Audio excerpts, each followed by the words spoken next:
Aquí está en la mesa Rodrigo Pacheco. Rodrigo. Pascal, qué gusto saludarte y como ya lo decías al inicio del programa, pues con información relativamente confusa con respecto al final de la jornada de sana distancia.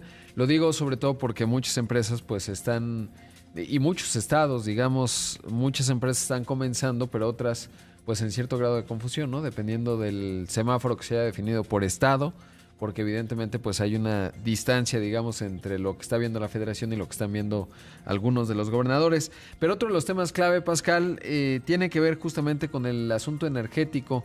La semana pasada vimos expresiones de todo tipo desde el sector privado en términos de las decisiones que va tomando la Secretaría de Energía, las determinaciones que hace el SENACE, que hace la Comisión Reguladora de Energía.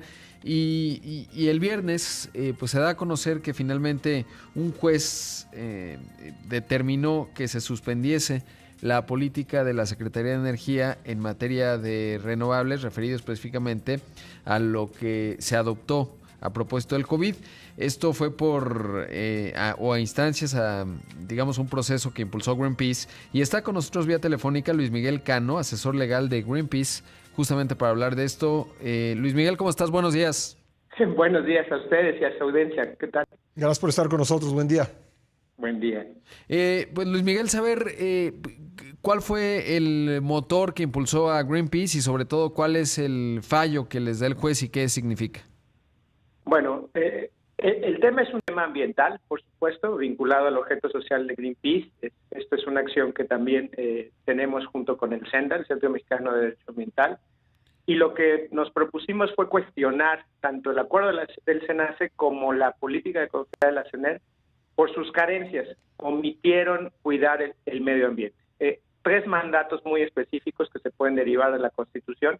Desde que se hizo la reforma en materia energética, ya en 2013, se estableció en el artículo 25 el tema de desarrollo sustentable. Se incorporó el elemento de sustentabilidad y se dijo, bueno, pues todo lo que tiene que ver en materia energética tiene que ser respetuoso de este elemento. Si ustedes han visto la ley de industria eléctrica, desde los primeros artículos viene que no se tiene que cuidar la confiabilidad y la calidad y la continuidad, sino la sustentabilidad. Pero además, desde ese entonces, en los transitorios de la reforma constitucional, quedó establecido una serie de pasos paulatinas para hacer 2 cosas: incorporar las renovables en la generación de electricidad y disminuir la emisión de contaminantes en la industria eléctrica. A partir de la reforma, pues vinieron las leyes, la ley de industria eléctrica, la de transición energética, se ratificó el Acuerdo de París, hubo pues cambios en la Ley General de Cambio Climático, y ahí se ratificaron estos mandatos. Lo que estamos diciendo es que tanto el acuerdo del SENACE como la política de confiabilidad de la CENER, al tener por consecuencia el desplazamiento de centrales eléctricas renovables y su sustitución por centrales eléctricas que usan pues fuentes más contaminantes, están violando estos mandatos constitucionales. Ahora, ¿qué hay en cuanto a los compromisos internacionales del país? Bueno, pues ahí el más importante, pues por supuesto, es el Acuerdo de París, ¿no? Las emisiones tienen que reducirse y eso quedó reflejado con cambios posteriores a la Ley General de Cambio Climático. En el sector eléctrico no se escapa el cumplimiento de estos compromisos, por eso es que tiene que darse una transición energética a fuentes con renovables para poder disminuir las emisiones. Eso no está sucediendo, por supuesto, y eso que quedó olvidado es lo que le pedimos al juez, que para seguir respondiendo a su pregunta, lo que dio fue una suspensión provisional. Una suspensión provisional dura solo unos días, en lo que el juzgado define si la conserva y la cambia a suspensión definitiva, que ya duraría lo que ve el juicio, que saben que en México pues son 1, 2, 3 años si se va a la corte, o si se convence de otra cosa. Las autoridades tienen un recurso a su disposición. Esto fue el viernes, entonces probablemente hoy estarán interponiendo un recurso que se llama de queja. Un tribunal colegiado en la misma materia especializado en estos temas de radiodifusión, telecomunicaciones y competencia económica podría decidirlo, pero para el jueves pues se supone que tendríamos que ver si esto se convierte en definitiva. No es inusual que haya un diferimiento de esa audiencia una semana más, también puede pasar. Mientras tanto, mientras un colegiado no diga lo contrario y no se decida la definitiva, esta provisional lo que tiene es que tiene el efecto de cesar toda consecuencia de tanto el acuerdo del SENACE como de la política de confiabilidad, incluso dando la indicación de que la CRE o el propio SENACE no pueden dictar nada más en cumplimiento de la política de la CNER, ni ninguna otra autoridad puede hacer nada para avanzar esta. Preguntarte si esto tiene que ver únicamente con la parte del SENACE en términos de la conexión a la red eléctrica nacional de los nuevos parques de energías renovables, o también implica lo que publicó la CRE en cuanto a las tarifas de conexión, digamos, de transmisión, que afecta ya a instalaciones existentes. ¿Es de dos o nada más de una de las dos? No, eso realmente lo que tiene de novedoso, más allá de lo que se ha informado, es que cuestionamos la política de confiabilidad de la CNE, aparte de ese acuerdo de finales de abril del SENACE. La nota de un día previo a que diéramos la nota de la admisión de la demanda y el otorgamiento de la suspensión provisional, yo la chequé por ahí, es que la CRE ya incrementaba tarifas de porteo para las centrales.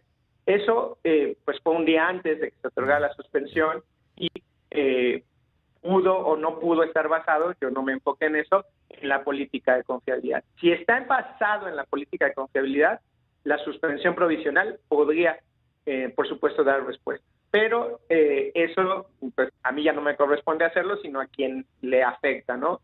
Acá, en particular, me imagino, pues tienen que ser las centrales eólicas o fotovoltaicas.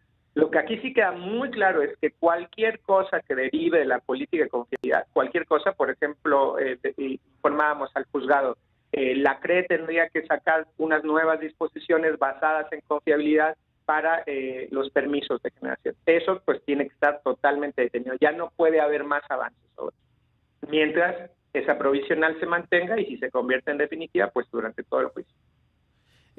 ¿Tienen algún otro elemento jurídico que piensen impulsar o, digamos, esperan de aquí al jueves y a ver qué es lo que va definiendo el juzgado? Bueno, acá viene un debate interesante en estos días. Pues las autoridades tendrían que presentar sus recursos y ver qué pasa con el colegiado, ¿no? Frente a eso, pues uno se puede, por ejemplo, ahora que estamos con esto de las contingencias, el juzgado habilitó para la audiencia de suspensión una reunión virtual.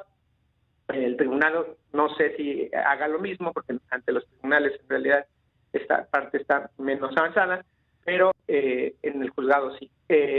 Las autoridades también tienen que presentar sus informes previos, ¿no? Ahí tienen que negar o afirmar la existencia del acuerdo del SENACE y la política de confiabilidad, eso yo creo que está dicho, y pueden dar sus razones, las razones por las cuales opinan que la confiabilidad es más importante que la sustentabilidad, las razones por las cuales en concreto determinan por qué unas eólicas comprometen al sistema eléctrico nacional y hasta el suministro eléctrico. Y de nuestra parte también podemos aportar mayores elementos al juzgado para demostrar que este tema que impacta al medio ambiente también impacta la salud de las personas. Esto no hay que olvidarlo.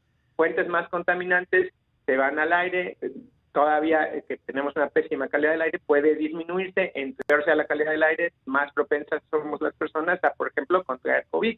Claro. Entonces, estas cosas son de esta semana, si es que el jueves a las 9:30 se celebra la audiencia, y si no, pues en lo que se celebra, que les digo que no es inusual que se repitiera una semana más, pero es una cuestión de días. Pues Luis Miguel Cano, asesor legal de Greenpeace, muchísimas gracias por tomar la llamada y por supuesto seguimos muy de cerca este tema. A ustedes el interés y una cosita velocísima, eso no significa que caso a caso haya que revisar siempre que cualquier desarrollo eólico o fotovoltaico sea respetuoso de los derechos humanos de las personas y las comunidades. Esto también es vital. Y por eso esta acción es la primera de varias que vamos a hacer. Por supuesto. Gracias, Miguel, muy amable. Hasta luego, ustedes.